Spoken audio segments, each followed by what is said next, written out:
जय माता दी। अगर हम छत पर गार्डनिंग करते हैं तो फिर क्या होता है कि हमें कई प्रकार की जो कीटाणु हैं, जो कीड़े हैं और हमारे प्लांट पर फंगस है, उसका सामना करना पड़ता है। और हम अगर बिगनर हैं तो हम नहीं जानते हैं और हम कई तरह की जो केमिकल हैं उनका यूज़ अपनी मिट्टी पर करते रहते हैं और परिणाम यह होता है कि हमारी मिट्टी अच्छी की जगह ख़राब होने लगती है। लेकिन अगर आप अपनी मिट्टी पर लगातार काम करते रहते हैं, ऑर्गेनिक कोई भी वेजिटेबल ग्रो करना है तो ऑर्गेनिक ही सामान का यूज़ आपको अपने गार्डन में करना पड़ेगा। अगर आप चाहते हैं कि आपके प्लांट पर किसी भी प्रकार का कीड़ों का अटैक ना हो, आपकी मिट्टी स्वस्थ भी रहे और आपको एक पैसा खर्च भी ना करना पड़े, तो ये वीडियो आपके लिए है। अगर आपको वीडियो अच्छी लगे तो वीडियो को लाइक, शेयर एंड सब्सक्राइब ज़रूर करें। हम आपको कुछ ऐसी चीज़ें दिखाने वाले हैं जो गार्डनिंग में आपके बहुत काम आने वाली हैं। आपकी जो भी वेजिटेबल है, फ्रूट वाली है और जो भी फ्रूट वाले प्लांट हैं, फ्लावर्स वाले प्लांट हैं और जो भी आपके जो वेजिटेबल वाले प्लांट हैं, उन सभी के लिए है। अगर आप उस कंपोस्ट को अपने प्लांट पर मिलाते हैं, मैं हमेशा आपको एक लिक्विड कंपोस्ट का यूज़ करना बताती हूँ कि आप अपने गार्डन में लिक्विड कंपोस्ट कैसे बनाएं, अपनी मिट्टी पर कैसे दें। लेकिन आज मैं आपको एक ऐसी दवाई बनाने वाली हूँ आपके प्लांट के लिए, जो आप मिट्टी में बिल्कुल ज़रा से ही मिलाएंगे जब भी आप मिट्टी अपने प्लांट के लिए तैयार करते हैं। और जब भी उस मिट्टी में आप उसको एक मुट्ठी भी मिला देते हैं एक ग्रो बैग में, तो भी आपका प्लांट की जो मिट्टी है बहुत हेल्दी हो जाएगी और आपको कभी भी कोई भी कीटनाशक दवाई का यूज़ नहीं करना पड़ेगा और अपने आप ही वह मिट्टी अपने कीड़ों से लड़ती रहेगी, आपके प्लांट को हेल्दी भी रहेगी और आपके जो फ्रूट हैं उनको बढ़ाने में मदद करेगी, रूट्स को डेवलप करेगी, पत्तियों को हरा करेगी। अगर आपको इस तरह से कोई भी ऐसी कंपोस्ट मिल जाती है तो फिर लॉटरी ही खुलने वाली है बिगनर के लिए। और जो हमारे पुराने व्यूवर हैं उन्हें जानकारी देना बहुत ज़रूरी था, इसलिए मैंने उन सब के लिए वीडियो बनाई है और बिल्कुल फ्री की है। इसमें हम कोई भी किसी भी प्रकार का जो मार्केट की चीज़ें रहती हैं किसी का भी यूज़ नहीं है। ईज़िली आपको हर चीज़ आपको आसपास ही अपने घर के मिल जाएगी, तो आप उन चीज़ों से इसको ज़रूर बनाएं। चलिए बनाना बताते हैं हम आपको कि हम कौन सी ऐसी कंपोस्ट बनाएं, ऐसी मिट्टी तैयार करें पावरफुल, जो एक मुट्ठी में ही हम अपना करीब 20 जो इंच गहरा ग्रो बैग रहता है वो हम फिल कर सकते हैं। तो आप देखिए कि आजकल हर जगह कोई ना कोई ऐसा घर नहीं है जहाँ आसपास इन चीज़ों को ना देखा गया हो। लेकिन अगर आप इसमें से एक दो चीज़ें स्किप करना चाहें तो कर सकते हैं, लेकिन अगर ये सब चीज़ें मिलेंगी तो आपकी मिट्टी बहुत ज़्यादा पावरफुल हो जाएगी। तो संभव हो सके तो आप इन चीज़ों को ज़रूर कलेक्ट कीजिए। हमें आशा है कि आपको आसपास ही अपने घर में मिल ही जाएगी। तो आप सबसे पहले हम शुरुआत करते हैं इधर से ही। तो हमने इसमें एलोवेरा लिया है और ये हम ड्राई फॉर्म में बनाने वाले हैं, मिट्टी के रूप में इसको बनाने वाले हैं। और इसका यूज़ केवल आप अगर 12 इंच का एक पॉट भरते हैं तो उसमें केवल एक मुट्ठी ही इसको डालना है और बस आप ये दवाई का काम करने वाली है, इसलिए ये बहुत पावरफुल बनेगी। थोड़ा टाइम ज़रूर लगेगा इसको बनने में, लेकिन बहुत अच्छी बन के तैयार होगी। तो हमने एलोवेरा लिया है जो अभी हम छोटे छोटे इनको पीस में कट करेंगे, क्योंकि इनको सबको अगर हमें जल्दी तैयार करना है, करीब ये 2 महीने में कंप्लीट हो जाएगी और 2 महीने में अगर तैयार करनी है तो इनको हमें छोटे छोटे टुकड़ों में काटना पड़ेगा। और बारिश में जब भी हम कोई प्लांट अपना लगाते हैं तो अगर इस कंपोस्ट को, उस मिट्टी को अपने प्लांट पर थोड़ा सा दे देते हैं ऊपर से, तो हमारे बारिश में जो भी प्लांट पर जो मिट्टी में कीड़े लगने वाले होते हैं वो दूर भाग जाते हैं। इनसे तो आदमी भी बाहर दूर भागते हैं इन चीज़ों से, क्योंकि जब आप इनका नाम पता चलेगा तो आप खुद ही बोलेंगे कि हाँ ये बहुत पावरफुल है। ये एलोवेरा है जो हमारे प्लांट्स की रूट्स हैं उनको डेवलप करने में हमारी सहायता करेगा, पत्तियों को हरा रखेगा, पत्तियों को झड़ने से रोकेगा और हमारे प्लांट की जो रूट्स रहती हैं उनमें जो वाइट रूट्स जो हमारे प्लांट को एनर्जी देती हैं वो पैदा करता है। ये है हमारा आक, जिसे हम अकौआ भी बोलते हैं और ये बहुत जहरीला होता है। इसका ये जहरीले होने की वजह से ये कीड़ों इसकी कई प्रकार की फंगीसाइड प्लांट के लिए बनाई जाती हैं। मार्केट में आप देखेंगे तो बहुत महंगी इसकी जो खाद मिलती है, बहुत ज़्यादा महंगी मिलती है, हर किसी को संभव मिलती भी नहीं है। और हमारे आसपास आक का पौधा लगा ही रहता है जिसे हम अकौआ बोलते हैं। आसपास आपको हर जगह मिल ही जाएगा, तो आप इसकी कुछ टहनियाँ इस तरह से ले आइए। हमारे घर के बाहर हाईवे है, तो हाईवे पर जो नगर पालिका के कर्मचारी रहते हैं वो कटिंग करने के लिए आते हैं, तो उन्हीं ने आक का पौधा काट दिया था तो डला था, तो मैं उठा के ले आई। उसी को देखा तो मैंने सोचा कि बारिश आने वाली है तो अपने प्लांट के लिए एक पावरफुल मिट्टी क्यों ना तैयार कर लें इसके लिए। उसके बाद है नीम। नीम की पत्तियां होना कंपलसरी है और नीम तो आपको हर जगह मिल ही जाएगा। और ये मेरे गार्डन की ही ताज़ी पत्तियां हैं, क्योंकि मेरे गार्डन में मैं 4-5 नीम के प्लांट लगाए हुए हूँ और जब भी मुझे कुछ इस तरह से दवाई बनानी पड़ती है तो मैं उसको हार्वेस्ट कर लेती हूँ। तो ये वही नीम की पत्तियां हैं। और ये है कनेर की, जो कि मेरे गार्डन में ही कनेर का प्लांट लगा है। मेरे गार्डन में 4 तरह के कनेर के प्लांट लगे हैं। एक येलो लगा है, एक वाइट लगा है, एक ऑरेंज लगा है और एक पिंक लगा है।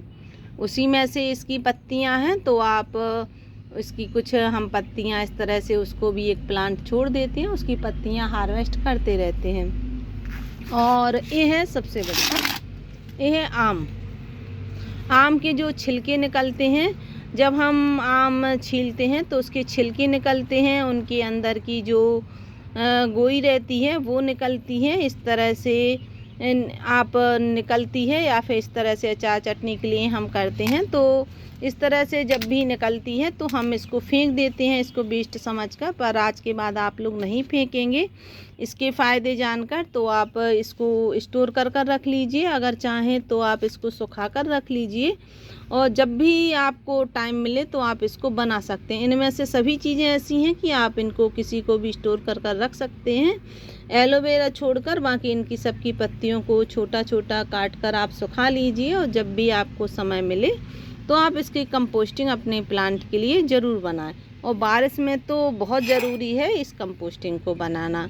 उसके बाद कुछ चीज़ें हम इसमें और मिलाएंगे, लेकिन उसके पहले हम इनको महीन काट लेते हैं।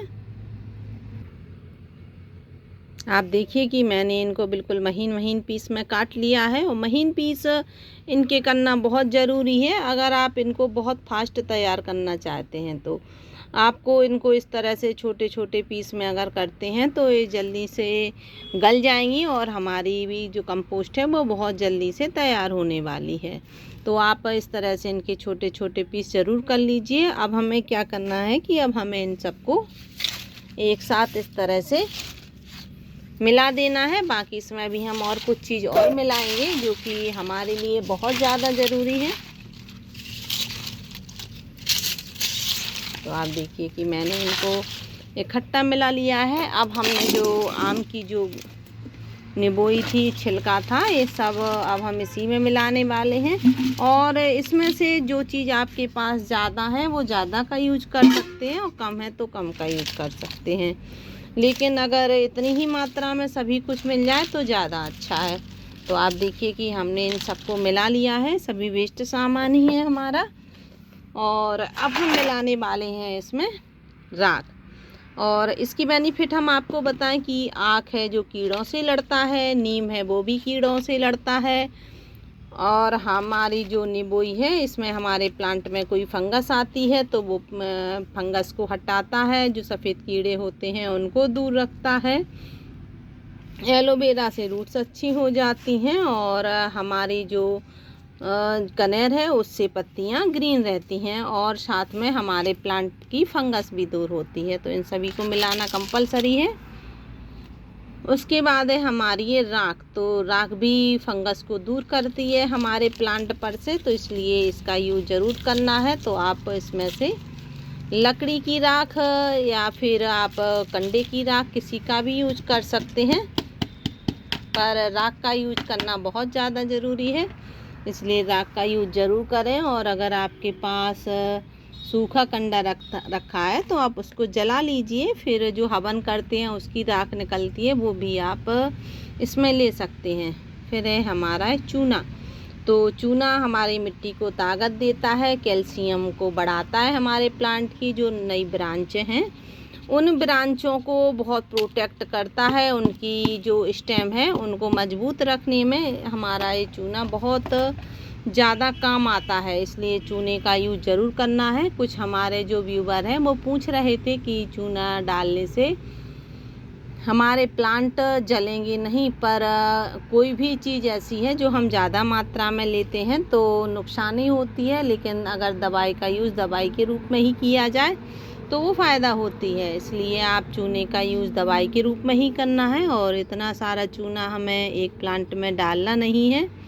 हमें इतनी सारी कंपोस्ट बनाकर रखना है, और करीब एक मुट्ठी ही आपको 12 इंच वाले गहरे पॉट की मिट्टी में मिलाना है, तो कितना सा चूना मिलेगा। पर हमारे प्लांट को हर कुछ चाहिए, जिस तरह से हमें हर चीज़ खाने के लिए सब चीज़ परफेक्ट चाहिए, उसी तरह से प्लांट को भी परफेक्ट चाहिए, इसलिए चूना मिलाना कंपलसरी है।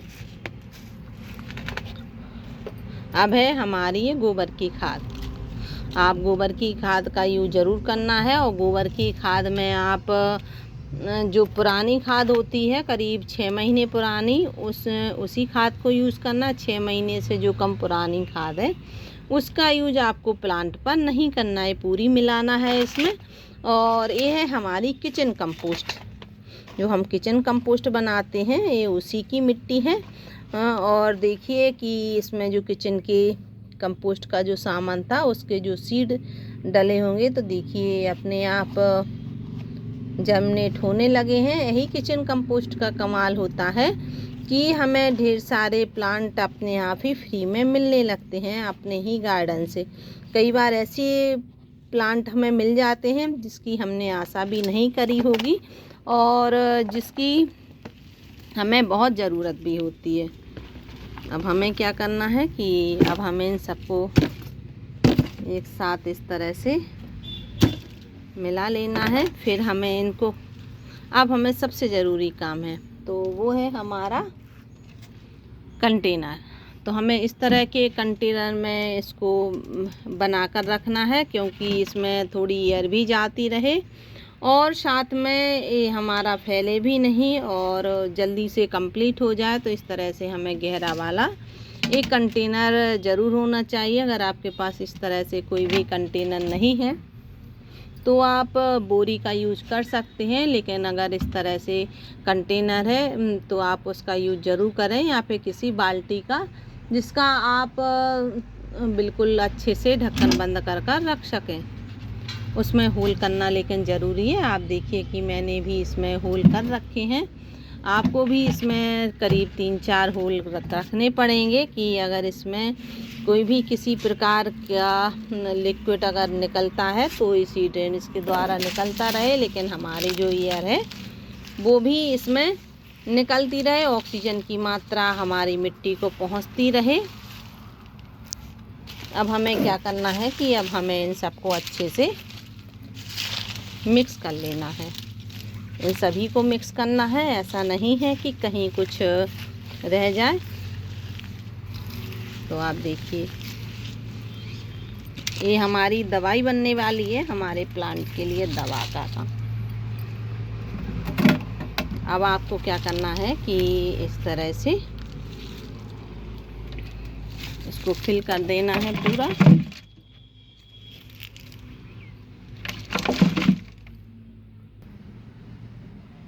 और आप देखिए कि मैंने इसको पूरा अच्छे से फिल कर लिया है और ये लगभग पूरा भर गया है। लेकिन अब हमें क्या करना है कि इसका जो कंपोस्टिंग है, जो इसकी पत्तियां हैं एलोवेरा की हैं जो हैं, वो हमने सब इसमें भरी हैं। अब हमें इसमें गलने के लिए क्या करना है, तो जब हमें हमारा पूरा फिल हो जाए तो ऊपर से हमें करीब आधा कप इसमें पानी छिड़कना है, और सादा पानी नहीं छिड़कना है। हमें इसमें छिड़कना है या फिर आपके पास दाल का पानी, जो आप दाल धुलते हैं उसका पानी, चावल का पानी, आलू बॉयल करते हैं उसका पानी, आप इसके ऊपर आधा कप, ज़्यादा नहीं मिलाना है वरना इसमें कीड़े हो जाएंगे। आपको अगर कीड़ा नहीं चाहिए तो फिर आप इसमें केवल आधा कप ही पानी का छिड़काव करेंगे जिस दिन आपने बनाया है। मेरी ये किचन कंपोस्ट की मिट्टी थी और मैंने इसको सुबह ही इसमें थोड़ा सा पानी छिड़का था और गीली थी, आप देख भी सकते हैं, जिस वजह से मैं अभी इसमें नहीं मिला रही हूँ।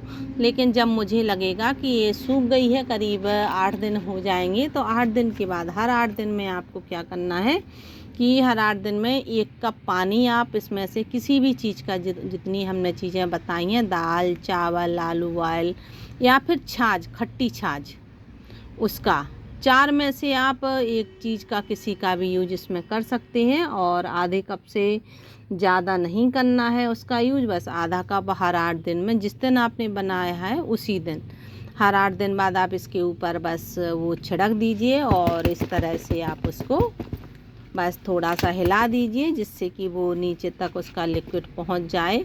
और आपको बस कुछ नहीं करना है, इसी तरीके से छोड़ देना है।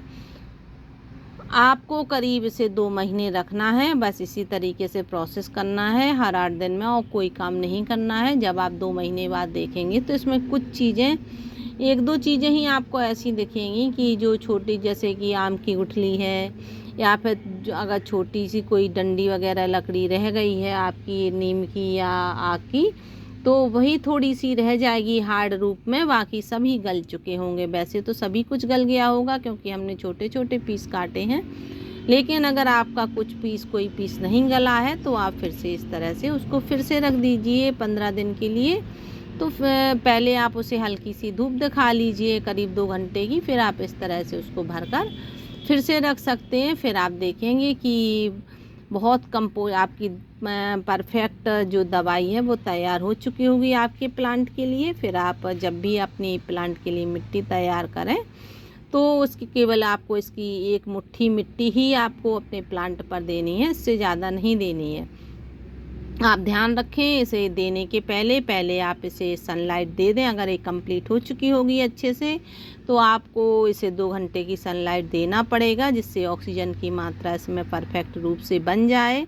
उसके बाद ही अपने प्लांट की आप मिट्टी पर देंगे, वरना फंगस आने का डर रहता है। फंगस नहीं आनी चाहिए हमारे प्लांट पर, तो थोड़ी ऑक्सीजन की मात्रा इसमें पहुंच जाए। सूरज की किरणें जो हैं वो हमारे प्लांट की जो मिट्टी रहती है उसकी फंगस को दूर करती हैं, इसलिए उसकी फंगस को दूर करने के लिए धूप देना इसे बहुत ज़रूरी है। उसके बाद आप अपने हिसाब से जब भी मिट्टी तैयार करें, आप कैसा पॉट भर रहे हैं तो उसी पॉट के हिसाब से इसको आप अपने प्लांट की मिट्टी पर दे दीजिए। फिर आपको किसी भी प्रकार का कोई भी फंगीसाइड, कोई भी दवाई, किसी भी चीज़ का यूज़ नहीं करना पड़ेगा। आशा है कि वीडियो आपको अच्छी लगी होगी। वीडियो को लाइक, शेयर एंड सब्सक्राइब करें। Thank you.